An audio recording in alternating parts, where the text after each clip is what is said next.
नमस्कार दोस्तों, मैं हूं अशोक वर्मा। आप देख रहे हैं टीवी 20 न्यूज। टीवी 20 न्यूज पर खबरों का सिलसिला जारी है। बने रहिए हमारे साथ। अजमतगढ़ ब्लॉक के डिघवानिया काजी गांव में बुधवार को जांच टीम पहुंची, जहां मनरेगा द्वारा कराए गए 11 कार्यों की जांच की गई। कार्यों में कमी मिलने पर आर.के. सिंह ने कहा कि मानक की जांच कर संबंधित से धनराशि की वसूली के साथ साथ अन्य विधिक कार्रवाई भी की जाएगी। जांच के उपरांत रिपोर्ट शासन को भेजी जाएगी। अपर आयुक्त मनरेगा लखनऊ के निर्देश पर अजमतगढ़ ब्लॉक के डिडवानिया काजी गांव में मंडलीय प्राविधिक प्रशिक्षण ग्रामीण विकास अधिकारी आर.के. सिंह ने 11 पत्रावली की बिंदुवार जांच की, जिसमें गांव में पूर्व में कराए गए जांच के क्रम में बुधवार को जांच की गई, जहां जांच टीम ने इंटरलॉकिंग, नाला, कच्चा कार्य आदि के कार्यों की जांच की गई। वहीं जांच टीम ने बारीकी से एक एक कार्यों की जांच शुरू की एवं इंटरलॉकिंग की खुदाई आदि कराई और ग्रामीणों की शिकायतें भी सुनी। साथ ही साथ कई ग्रामीणों से भी पूछताछ किया। जांच के दौरान ब्लॉक के कई ग्राम विकास अधिकारी मौजूद थे। हालांकि जांच सुबह 10 बजे से प्रारंभ की गई और जांच लगभग 5:30 बजे तक की गई। लंबी जांच के दौरान ग्रामीणों को भी सुनते हुए उन्होंने जांचा परखा और कहा कि आपके पास यदि कोई शिकायत हो तो आप लोग भी बताएं। पर ग्रामीणों ने किसी प्रकार की शिकायत नहीं की, जिस पर मंडलीय प्राविधिक प्रशिक्षण ग्राम्य विकास अधिकारी आर.के. सिंह ने कहा कि पूर्व में मनरेगा आयुक्त लखनऊ द्वारा की गई थी, इसी के क्रम में जांच की जा रही है। जांच में अभी तक जांच ठीक मिली, पर कुछ कार्यों में लापरवाही बरती गई है। मानक आयत का मिलान करने के उपरांत यदि कमी पाई गई तो वसूली करते हुए कार्रवाई की जाएगी। आजमगढ़ से खबर है, जहां सकड़ी तहसील क्षेत्र के जैनपुर कस्बा में स्थित सेंट जेवियर्स स्कूल पर एमबीबीएस में चयनित पूर्व छात्रा कृतिका राज ने पहुंचकर स्कूल के अन्य छात्र छात्राओं को गुण सिखाया है। छात्रों के सवाल पर निरंतर पढ़ाई और मेहनत को बताया अचूक हथियार। सेंट जेवियर्स स्कूल की पूर्व छात्रा कृतिका राज व उनके पिता संजय कुमार को डायरेक्टर संजय पाठक और उप प्राचार्य डॉक्टर फाहिम खान ने मिठाई खिलाकर बधाई दी। वहीं उनका सम्मान किया गया। इस दौरान कक्षा 10 व 12 के छात्र छात्राओं को कृतिका राज ने एमबीबीएस की तैयारी व चयन की अपनी कहानी सुनाई। साथ ही अन्य छात्र छात्राओं के सवालों का जवाब दिया। वहीं उन्होंने छात्र छात्राओं को प्रेरित करते हुए कहा कि निरंतर पढ़ाई और मेहनत के बल पर एमबीबीएस की प्रवेश परीक्षा में पहली बार चयन हुआ। इस दौरान अन्य छात्र छात्राओं ने उनके अनुभव से लाभान्वित हुई। कार्यक्रम में मुख्य रूप से स्कूल के डायरेक्टर संजय पाठक व उप प्राचार्य डॉक्टर फाहिम खान, संजय कुमार सहित विद्यालय की सैकड़ों संख्या में छात्र और छात्रा मौजूद रहे। मेरा नाम कृतिका राज है। मैंने अपने 3rd से 12th क्लास की पढ़ाई Saint Xavier school Jainpur Azamgarh से की है और मैंने अपना 12th क्लास 2021 में पास किया और फिर मैंने 1 साल ड्रॉप लेके एलन कोटा से पढ़ाई करके 2022 में नीट क्रैक किया है। मैं इसका श्रेय अपने सारे teachers, parents, basically my father, मैं उनको देना चाहूँगी, क्योंकि उन्होंने ही ये सपना देखा और मैंने भी सपना देखा और ये पूरा हुआ। टीचर लोगों का बहुत सहयोग रहा।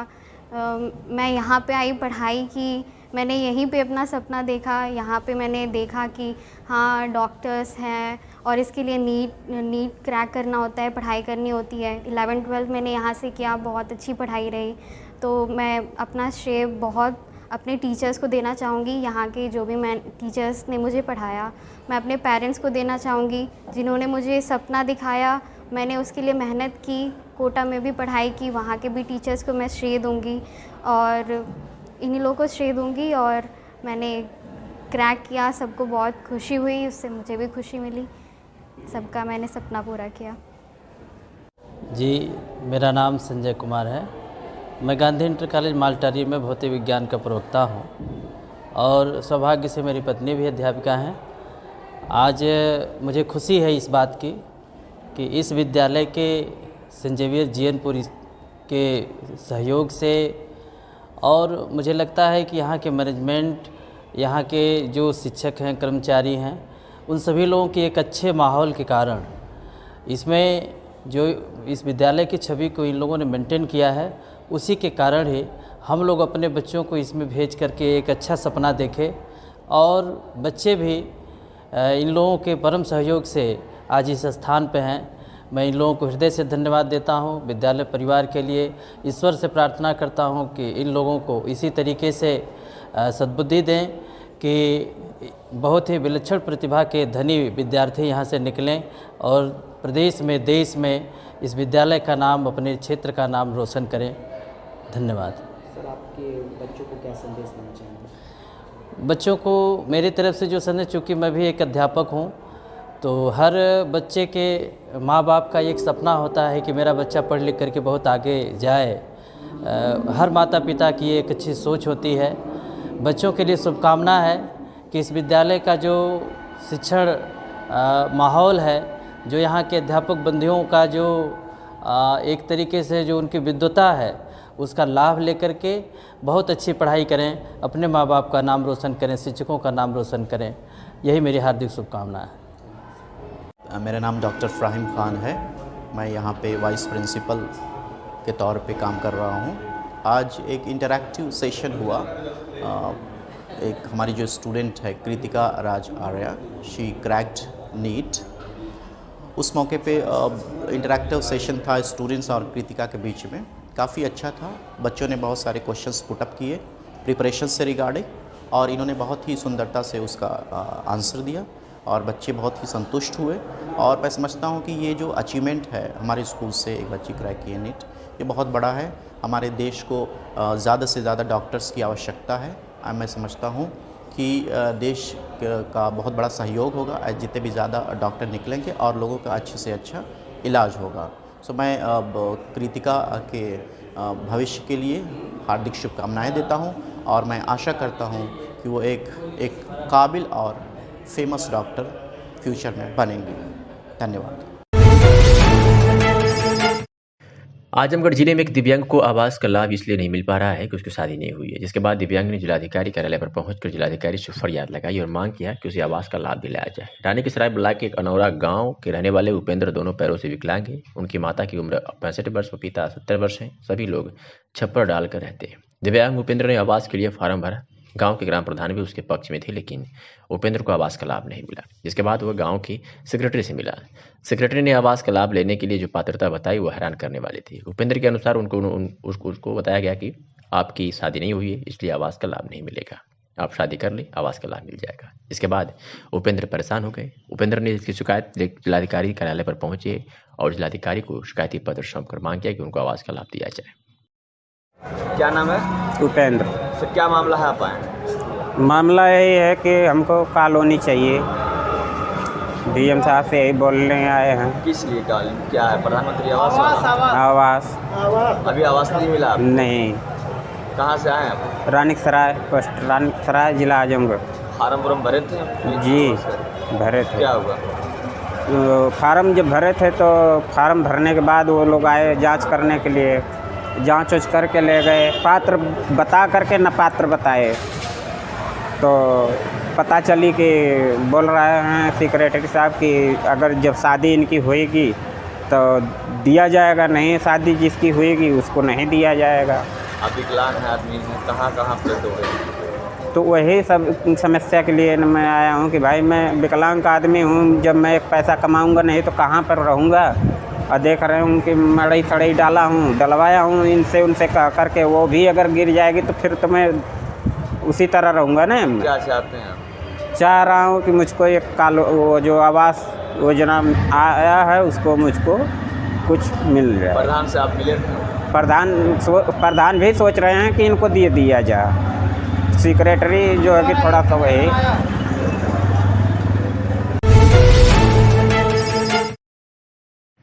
नियमित टीकाकरण कार्यक्रम के सुदृढ़ीकरण हेतु यूनिसेफ के सहयोग से सुपरवाइजर का एक दिवसीय प्रशिक्षण बृहस्पतिवार को विकास भवन के शास्त्रीय सभागार में आयोजित किया गया। इस मौके पर मुख्य चिकित्सा अधिकारी डॉक्टर आईएन तिवारी ने बताया कि शिशुओं को जीवित रखने के लिए टीकाकरण जरूरी है।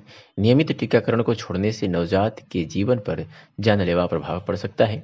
शिशुओं के जीवन और भविष्य को सुरक्षित रखने के लिए टीकाकरण सबसे प्रभावी तरीका है। कार्यक्रम के नोडल अधिकारी एवं जिला प्रतिरक्षण अधिकारी डॉक्टर संजय कुमार ने बताया कि इस प्रशिक्षण में नियमित टीकाकरण कार्यक्रम में लगे हुए प्रत्येक ब्लॉक से 4 सुपरवाइजर द्वारा प्रतिभाग किया गया है, जिसमें HS, HI, HB, NMS, BHW आदि है, जिनकी ड्यूटी टीकाकरण सत्रों पर पर्यवेक्षण कार्य हेतु लगाई जाती है। उन्हें पुनः प्रशिक्षित कर टीकाकरण के मुद्दे पर संवेदीकृत किया जा रहा है। यूनिसेफ के ARC सौरभ सिन्हा ने बताया कि यूनिसेफ की टीम के द्वारा ब्लॉक व जिले स्तरीय टीम द्वारा टीकाकरण से 12 जानलेवा बीमारियों से बचने जैसे टीबी, हेपेटाइटिस बी, पोलियो, काली खांसी, diphtheria, tetanus, hepatitis B, pneumonia, दस्त, खसरा व रूबेला और दिमागी बुखार से बचने के बारे में जानकारी दी जा रही है। आजमगढ़ में एक टीचर द्वारा छात्रा की पिटाई करने का मामला सामने आया। टीचर द्वारा 9वीं क्लास की छात्रा को पीटने का वीडियो सोशल मीडिया पर वायरल होने लगा। पूरा मामला आजमगढ़ के रौनापार थाना क्षेत्र की ओम शांति शिक्षा निकेतन का है, जहां कक्षा 9वीं में पढ़ने वाली छात्रा आज अपने परिजनों संग पुलिस अधीक्षक से न्याय की गुहार लगाने पहुंची है। पीड़िता छात्रा का आरोप है कि विद्यालय प्रबंधक अभद्र भाषा का प्रयोग करता है और गंदी नीयत रखता है। बीते दिन टीचर ने मुझे अपने केबिन में बुलाया और मैं नहीं गई तो मुझे कक्षा 10 में पढ़ने वाले स्कूल की छात्रों से मरवाया। मैंने पूरी घटना को घर जाकर अपने परिजनों से बताया। जब मेरे परिजन विद्यालय जाकर प्रबंधक से बात करनी चाहे तो मेरे परिजन के साथ भी मारपीट करने लगी। वह स्कूल से भगा दिया गया।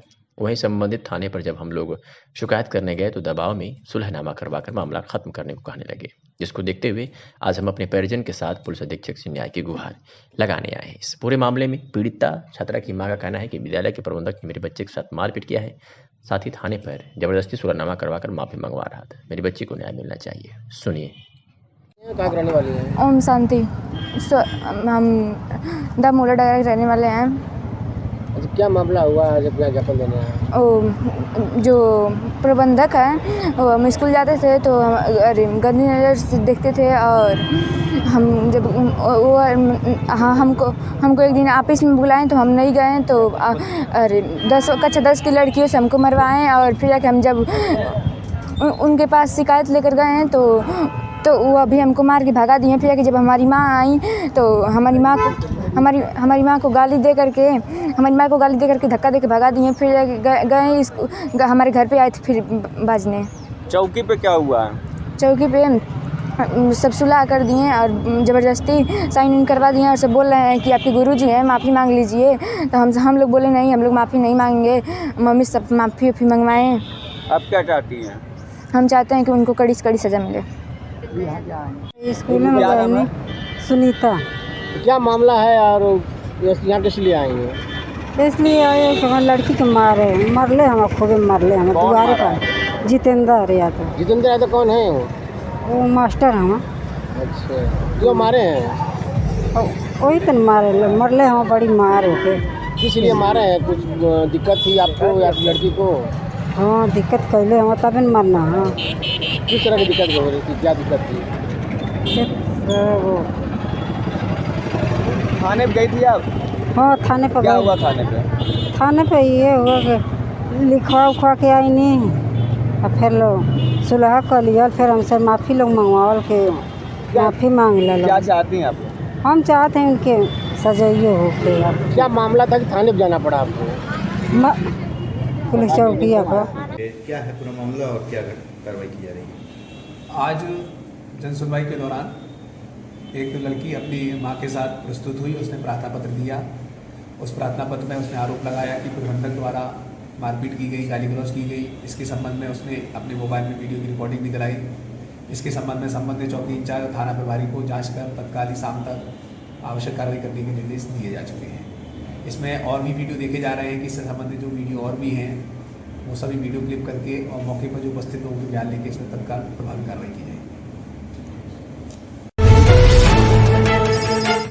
आजमगढ़ में एक टीचर द्वारा छात्रा की पिटाई करने का मामला सामने आया। टीचर द्वारा 9वीं क्लास की छात्रा को पीटने का वीडियो सोशल मीडिया पर वायरल होने लगा। पूरा मामला आजमगढ़ के रौनापार थाना क्षेत्र की ओम शांति शिक्षा निकेतन का है, जहां कक्षा 9वीं में पढ़ने वाली छात्रा आज अपने परिजनों संग पुलिस अधीक्षक से न्याय की गुहार लगाने पहुंची है। पीड़िता छात्रा का आरोप है कि विद्यालय प्रबंधक अभद्र भाषा का प्रयोग करता है और गंदी नीयत रखता है। बीते दिन टीचर ने मुझे अपने केबिन में बुलाया और मैं नहीं गई तो मुझे कक्षा 10 में पढ़ने वाले स्कूल की छात्रों से मरवाया। मैंने पूरी घटना को घर जाकर अपने परिजनों से बताया। जब मेरे परिजन विद्यालय जाकर प्रबंधक से बात करनी चाहे तो मेरे परिजन के साथ भी मारपीट करने लगी। वह स्कूल से भगा दिया गया।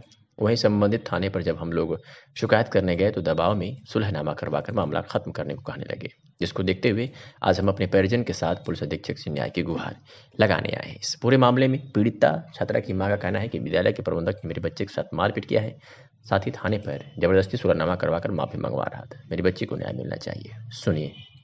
कहाँ के रहने वाली हैं? ओम शांति। हम दामोला डायरा के रहने वाले हैं। अच्छा, क्या मामला हुआ जब क्या ज्ञापन देने आए? जो प्रबंधक है वो हम स्कूल जाते थे तो अरे गंदी नज़र से देखते थे और हम जब वो हाँ हमको एक दिन ऑफिस में बुलाएं तो हम नहीं गए तो अरे कक्षा 10 की लड़कियों से हमको मरवाएं और फिर जाके हम जब उनके पास शिकायत लेकर गए हैं तो वो अभी हमको मार के भगा दिए। फिर जब हमारी माँ आई तो हमारी माँ को गाली दे करके धक्का दे के भगा दिए। फिर गए हमारे घर पे आए थे फिर बाजने। चौकी पे क्या हुआ है? चौकी पे सब सुलह कर दिए और ज़बरदस्ती साइन इन करवा दिए और सब बोल रहे हैं कि आपके गुरुजी हैं, माफ़ी मांग लीजिए। तो हम लोग बोले नहीं, हम लोग माफ़ी नहीं मांगेंगे, मम्मी सब माफ़ी मंगवाएं। आप क्या चाहती हैं? हम चाहते हैं कि उनको कड़ी से कड़ी सज़ा मिले। स्कूल में गए सुनीता। क्या मामला है और यहाँ किस लिए आई हैं? इसलिए आए कि हमारी लड़की के मरले हम खूबे मरले हम दुआरे पर। जितेंद्र यादव। जितेंद्र यादव कौन है वो मास्टर हम। अच्छा, जो मारे हैं वही तो मरले हम बड़ी मार होके। किस लिए मारे हैं? कुछ दिक्कत थी आपको या लड़की को? हाँ दिक्कत कैले हम तभी मरना। हाँ किस तरह की दिक्कत हो रही थी? क्या दिक्कत थी? वो थाने पे गई थी आप? हाँ थाने पर। क्या हुआ थाने पे?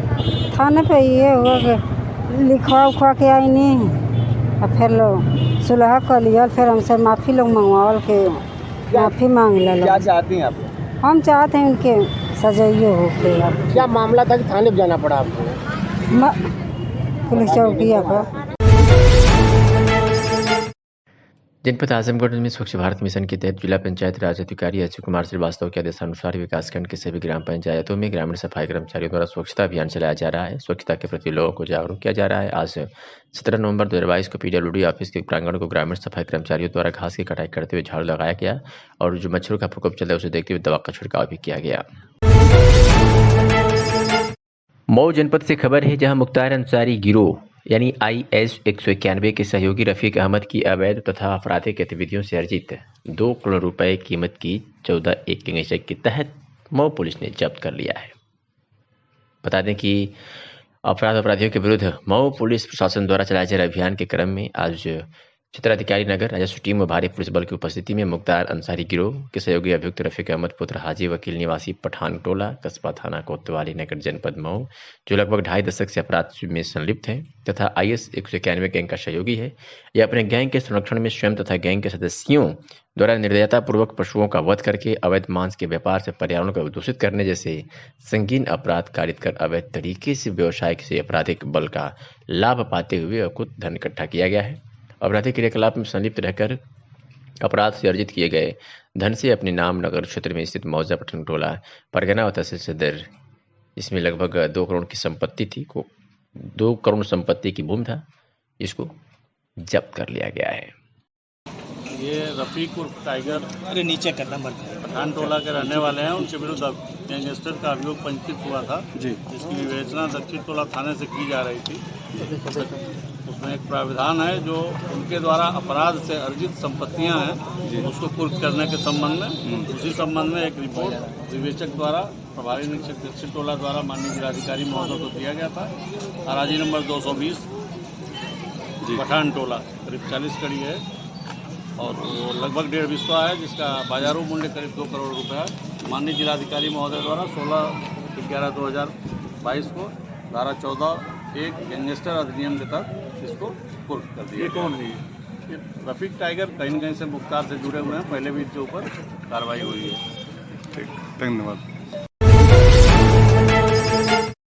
रामपुर में पूर्व निर्धारित कार्यक्रम के अंतर्गत ग्राम देवरनिया सरकी मनुनगर के ग्रामीण किसान यूनियन के बैनर तले तहसील सदर परिसर में एकत्रित हुए और प्रदर्शन करने के बाद उप जिलाधिकारी को ज्ञापन सौंपा। इससे पूर्व किसानों को संबोधित करते हुए राष्ट्रीय महासचिव उस्मान अली पासा ने कहा, लेखपाल जानबूझकर ग्राम पंचायत देवरनिया सरकी में बनने वाले टंकी को ग्राम मनुनगर में बना रहे हैं, जबकि ग्राम देवरनिया सरकी में रोड के किनारे नवीन परती सरकारी जमीन खाली पड़ी है, उसमें टंकी का निर्माण किया जा सकता है। उन्होंने तहसील प्रशासन से ग्राम देवरनिया सरकी में ही टंकी का निर्माण कराने की मांग की। प्रदर्शन कर ज्ञापन देने वालों में नगर प्रभारी राजीव खान, सुमपाल प्रधान, दर्शन लाल, ओम प्रकाश, अयूब, मलिक, मोहनलाल, श्यामलाल, महेश, छत्रपाल, शंकरलाल आदि मौजूद रहे। जी क्या मामले? जी मेरा नाम उस्मान अली पाशा है, मैं राष्ट्रीय महासचिव हूँ किसान यूनियन का। आज हम तहसील सदर में आए हैं और देवरनिया सरकी के ग्राम पंचायत देवरनिया सरकी के ग्रामीण हमारे साथ हैं। वहाँ पर एक पानी की टंकी का निर्माण हो रहा है और प्रधान जी ने हमारे जो प्रस्ताव दिया था देवरनिया सरकी में गाटा संख्या 77 उसका प्रस्ताव दिया था, लेकिन क्योंकि वो जिनके कब्ज़े में वो ज़मीन है वो काफ़ी दबंग लोग हैं, जिस कारण जानबूझकर देवरनिया सर्किल में वो टंकी बनने वाली टंकी को जो है ग्राम मनुनगर में बनाया जा रहा है। और जहाँ पर ग्राम मनुनगर का जो गाटा संख्या 32 जो चिन्हित किया गया है, उस गाटा संख्या पे जाने के लिए कोई रास्ता भी नहीं है। और वो बिल्कुल क्योंकि मंदिर के जगह में होकर रास्ता जाएगा, तो जिसकी वजह से वहाँ पर बहुत बड़ी समस्या होगी आगे कभी। और वहाँ पर मतलब बिजली की लाइन भी बहुत दूर है, और जबकि देवरनिया सर्किल में जो है बिजली की लाइन बिल्कुल बराबर में है और ज़मीन भी पर्याप्त मात्रा में है। लेकिन लेखपाल और तहसील के कर्मचारी जो हैं उसको ये दर्शा रहे हैं कि ये ज़मीन जो है खाली नहीं है, जबकि वो ज़मीन खाली पड़ी है और उसमें खेती हो रही है। उस ज़मीन को कब्ज़ा मुक्त कराना काफ़ी आसान काम है, लेकिन कानून गो लेखपाल तहसीलदार वगैरह इसको ये चाह रहे हैं कि वो आसानी से कब्ज़ा मुक्त कराई जाए। तो हमने एक ज्ञापन जो है श्रीमान उपजिलाधिकारी महोदय तहसील सदर को दिया है, और उन्होंने हमें आश्वासन दिया है क्योंकि अभी चुनाव चल रहा है, इस समय कोई काम भी वैसे नहीं हो सकता, लेकिन चुनाव के बाद में जो है जल्दी समस्या का निस्तारण किया जाएगा। और जहां पर प्रधान जी ने हमारे ज़मीन को चिन्हित किया है वहीं पर टंकी का निर्माण होना चाहिए, क्योंकि अगर देवरनिया जो है वो बीच में गांव है, उसके बराबर में एक ग्राम पंचायत में 3 गांव लगते हैं, जिठनिया, देवरनिया सर्किल और मनुनगर।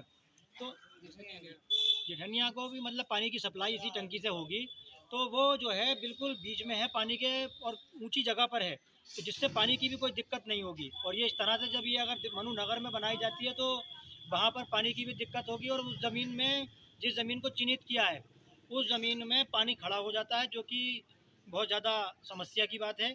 तो इसलिए हमने मांग ये की है कि जो गाटा संख्या 77 है देवरनिया सर्किल का, ग्राम पंचायत देवरनिया सर्किल में जो गाटा संख्या देवरनिया सर्किल का है, उसमें पानी की टंकी बनाई जाए।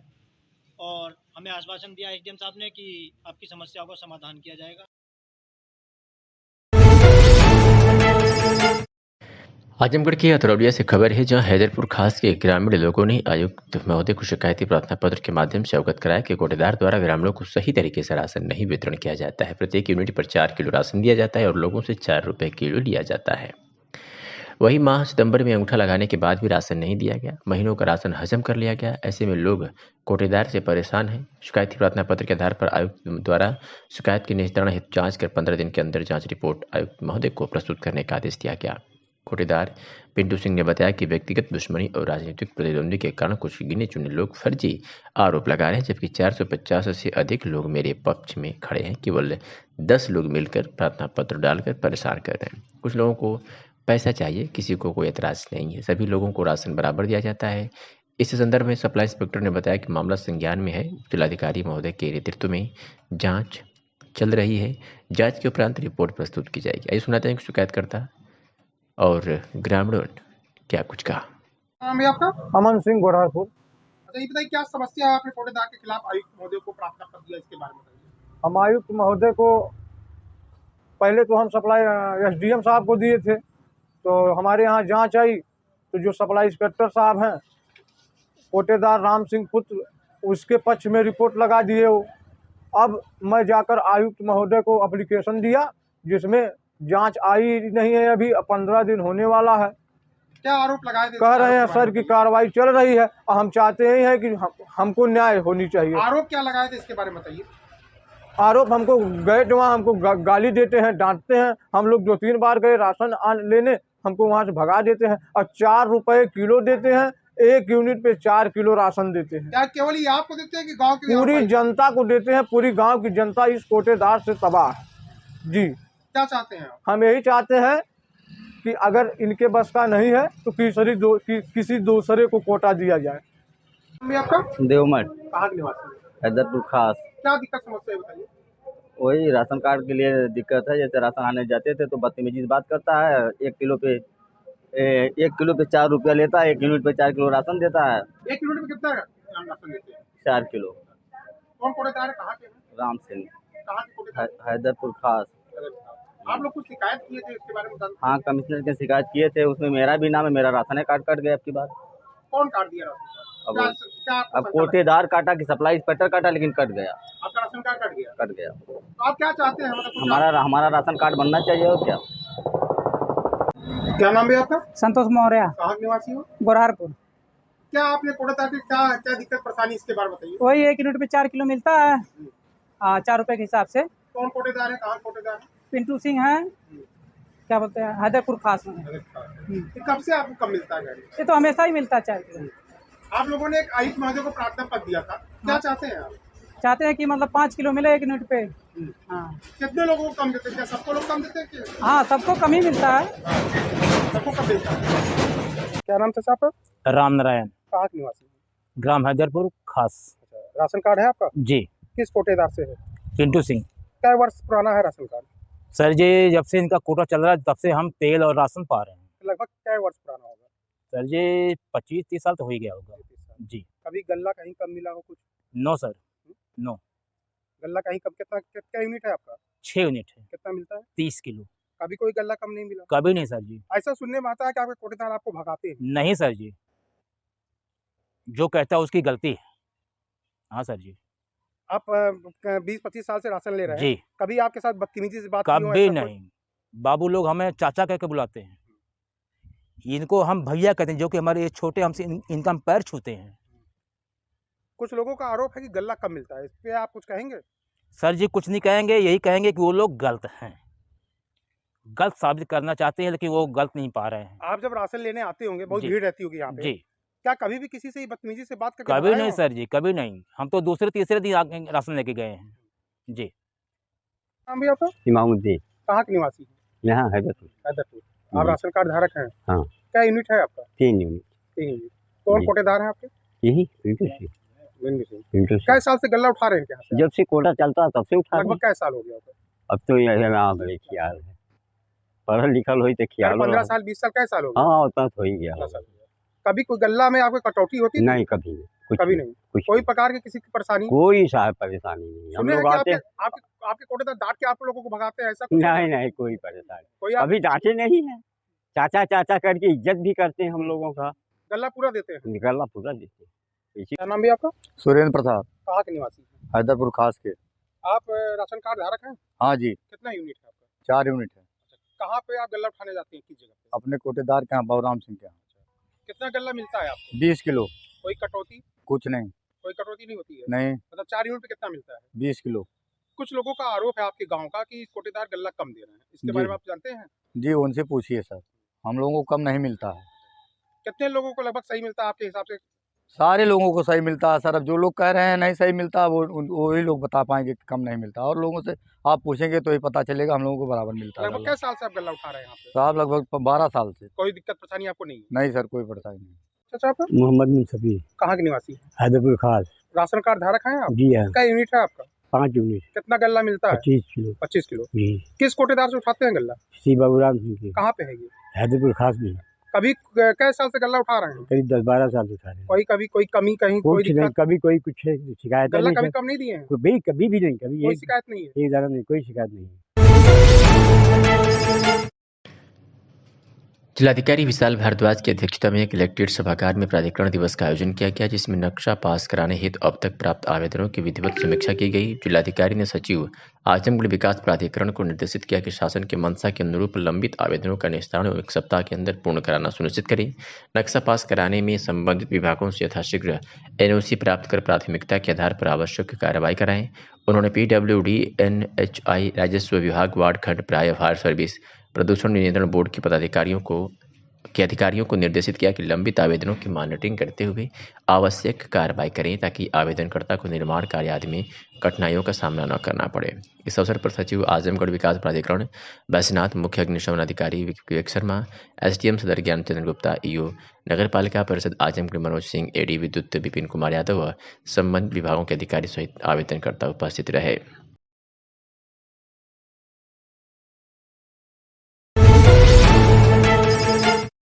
आजमगढ़ नगर के समीप करौला में चल रहे 9 दिवसीय हरात्मक यज्ञ की गुरुवार को पूर्णाहुति हुई। काशी से पधारे पंडित कपिल देव शास्त्री के आचार्य तत्व में विद्वान ब्राह्मणों ने वैदिक रीति से पूजन, हवन और पूर्णाहुति किया। इस दौरान भारी संख्या में श्रद्धालु जनों ने यज्ञ मंडप परिक्रमा कर पुण्य अर्जित किया। यज्ञ समिति के अध्यक्ष 1008 स्वामी रामकृष्ण दास जी महाराज ने यज्ञ महिमा पर प्रकाश डालते हुए कहा कि यज्ञ से वायुमंडल शुद्ध और पवित्र होता है, जो जन समुदाय के तन मन के विभिन्न विकारों को दूर करता है। उन्होंने बताया कि विश्व कल्याण के उद्देश्य से इस यज्ञ का आयोजन किया गया है। इसका समापन 18 नवंबर को विशाल भंडारे के साथ होगा। इस अवसर पर पंडित सुभाष चंद्र तिवारी, कुंदन अयोध्या के महंत तुलसीदास महाराज, गोरखपुर के बालकदास जी महाराज, अजय सिंह, रणविजय सिंह, आशुतोष सिंह सहित तमाम लोग मौजूद रहे।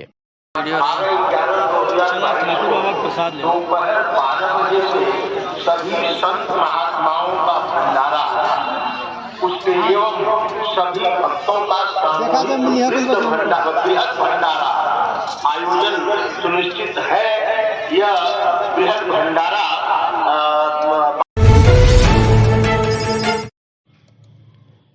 वरिष्ठ पत्रकार व साहित्यकार स्मृति शेष श्रीनाथ सहाय का श्रद्धांजलि सभा आयोजित किया गया, जिसमें जनपद से ही नहीं दूसरे प्रदेशों से भी सामाजिक संस्थाओं के लोग, अधिकारी, राजनीतिक हस्तियां शामिल हुई। सभी वक्ताओं ने श्रीनाथ सहाय के जीवन पर प्रकाश डाला। लोगों ने कहा कि श्रीनाथ सहाय सभी के दुख सुख में शामिल होते थे। सभी आगंतुक जानवरों का उनकी इकलौती पुत्री ने स्वागत किया। कार्यक्रम में मुख्य रूप से आनंद लाल श्रीवास्तव, वरिष्ठ पत्रकार अशोक वर्मा, धर्मेंद्र श्रीवास्तव, अखिलेश मिश्रा उर्फ गुड्डू, भाजपा नेता के साथ ही भारी संख्या में साहित्यकारों व पत्रकारों ने उनके चित्र पर पुष्प अर्पित कर उन्हें श्रद्धांजलि दी। कार्यक्रम में हरिहरपुर घराने के मोहन मिश्रा व शीतला मिश्रा ने गीतों के माध्यम से श्रद्धांजलि सभा को अर्पित किया। वही सब चीज़ें याद आ रही हैं और बाकी मैं बोल नहीं पाऊंगी इस समय, थोड़ा सा भावुक हो गई हूँ। धन्यवाद।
लंबे समय से जनपद में हिंदुस्तान अखबार को अपनी सेवा दे रहे ब्यूरो चीफ स्वामी चंद्रा के अयोध्या स्थानांतरण के बाद द प्रेस क्लब आजमगढ़ द्वारा शहर के रोडवेज स्थित एक होटल में एक कार्यक्रम का आयोजन कर उन्हें भावभीनी विदाई देते हुए आज के उज्जवल भविष्य की कामना की गई। कार्यक्रम की अध्यक्षता वरिष्ठ पत्रकार मोहम्मद असलम ने किया। संचालन रंगकर्मी सुनील दत्त विश्वकर्मा द्वारा किया गया। विदाई समारोह में द प्रेस क्लब के अलावा अन्य संगठनों के लोगों ने भी अपनी सहभागिता दिखाई। कार्यक्रम को संबोधित करते हुए पत्रकार बंधुओं द्वारा जनपद में 12 वर्षों से हिंदुस्तान अखबार को अपनी सेवा दे रहे स्वर्मिल चंद्रा के साथ अपने अनुभव को साझा किया गया। इस दौरान द प्रेस क्लब के अध्यक्ष एस.के. सत्यन और सचिव रवि प्रकाश सिंह द्वारा जहां स्थानांतरित हुए ब्यूरो चीफ को स्मृति चिन्ह, अंग वस्त्रम देकर सम्मानित किया गया, वहीं कोषाध्यक्ष ओम प्रकाश अग्रवाल ने भी उन्हें स्मृति चिन्ह और बुके देकर सम्मानित करते हुए स्वर्णिम भविष्य की कामना की। तमसा प्रेस क्लब के अध्यक्ष अशोक वर्मा द्वारा कार्यक्रम की सराहना करते हुए स्वर्मिल चंद्रा के साथ अपने अनुभव को साझा किया गया। वहीं वरिष्ठ पत्रकार धर्मेंद्र श्रीवास्तव और रतन प्रकाश त्रिपाठी द्वारा अपनी विचारों को साझा करते हुए पत्रकार बंधुओं से अपने अनुभव बांटे गए। कार्यक्रम के दौरान दैनिक जागरण से ब्यूरो प्रमुख राकेश श्रीवास्तव द्वारा स्थानांतरित ब्यूरो प्रमुख के उज्जवल भविष्य की कामना करते हुए बताया कि कम मुलाकातों के बाद भी हम लोग एक दूसरे से समय समय पर राय मशवरा करते रहे। अमर उजाला के ब्यूरो प्रमुख अंबुज राय द्वारा ने कहा कि इलेक्ट्रॉनिक मीडिया छोड़कर जब वह प्रिंट मीडिया में आए तो उनकी भी इच्छा थी कि वह चंद्रा जी की टीम का हिस्सा बने, लेकिन दुर्भाग्यवश ऐसा नहीं हो सका। उन्होंने कहा कि हमें आगे भी चंद्रा जी के मार्गदर्शन की जरूरत पड़ती रहेगी। हिंदुस्तान के ब्यूरो प्रमुख के साथ बिताए गए अपने श्रृंख समय के अनुभवों को साझा करते हुए आजमगढ़ लाइव के संपादक देवव्रत श्रीवास्तव ने कहा कि उनके विचार, उनकी लेखनी से हमेशा मैं प्रभावित रहता था। कार्यक्रम के दौरान रामजी चंदन, अश्विनी यादव, धीरेन्द्र सिंह, अभिमन्यु शर्मा, उदयराज शर्मा, हेमेंद्र सिंह, संदीप श्रीवास्तव, रणविजय सिंह, राम शकल यादव, शीतला त्रिपाठी, प्रदीप, शैलेंद्र शर्मा, राजीव चौहान सहित कई पत्रकार बंधु मौजूद रहे। समारोह के अंत में द प्रेस क्लब के सचिव रवि प्रकाश सिंह द्वारा कार्यक्रम में आए सभी लोगों का आभार व्यक्त करते हुए स्वर्मिल चंद्रा को गंतव्य स्थान की तरफ विदाई दी गई। सर, आज आपकी विदाई हो रही है। 10 प्रेस क्लब के द्वारा आपका विदाई समारोह का आयोजन किया गया, क्या कहना चाहेंगे? आजमगढ़ जनपद में 12 वर्षों तक सेवा की। यहाँ के लोगों को बहुत सहयोग मिला। खासकर हमारे द प्रेस क्लब के अध्यक्ष सत्यन जी का, रवि जी का बहुत आभार कि इन्होंने ये आयोजन किया, ताकि इसकी वजह से एक साथ सारे पत्रकारों से मुलाकात हो गई और आशा है कि आगे भी सबका प्यार मिलता रहेगा। धन्यवाद। विदाई समारोह का आयोजन किया गया है, क्या कहना चाहेंगे? देखिए, ये तो आजमगढ़ के लिए गर्व की बात है कि स्वर्मिल जी का कार्यकाल 12 वर्ष का आजमगढ़ में था और आज ये प्रमोशन होकर जैसी जगह पे जा रहे हैं, इनका प्रमोशन जो हुआ है, हम लोग इनकी उज्जवल भविष्य की कामना करेंगे ताकि ये कभी यूनिट हेड बन के भी बनारस के आएँ और इनका कार्यकाल बहुत निर्विवाद रूप से बहुत अच्छा रहा, सबसे लोग मिले जुले रहे। मैं इनके उज्जवल भविष्य की कामना करता हूँ।